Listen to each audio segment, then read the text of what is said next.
Hi, it's Matt from One Week Bath with our series of short videos on bathroom design, product selection, and remodeling. And today we're going to talk about a very important thing, which is how do you hire the right person for your remodeling project? It's another edition of Soak It Up with Matt Plaskoff, bathroom design and remodeling. So let's start with the first thing, which is experience. So the first thing you want to do is find someone who actually has experience building the type of project that you're building.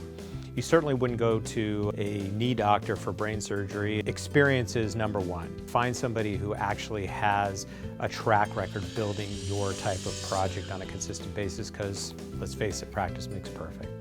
The second thing that people always wonder is, why do I want to hire a licensed person?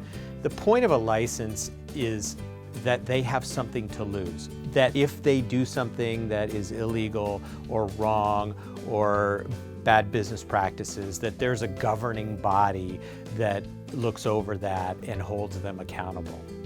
If they don't have a license, they don't really have anything to lose. They certainly could get fined and other things, but they don't really have much to lose. Plus, they haven't gone through to the trouble or commitment of actually taking the exams and the classes and to get the license. So you want to make sure that the person is licensed properly in the state that you're working in. The third thing is insurance. There are two types of insurance that we want to look at. One is workman's compensation, which covers workers that would be working in your home on your project if they were to get injured.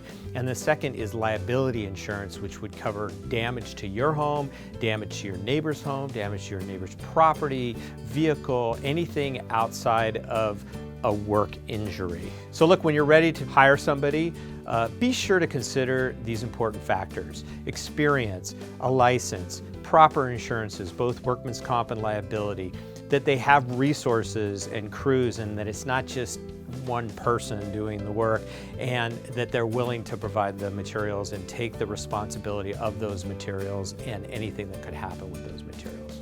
So that's it. Check our videos on YouTube and on our website at www.oneweekbath.com, and I'll see you next time.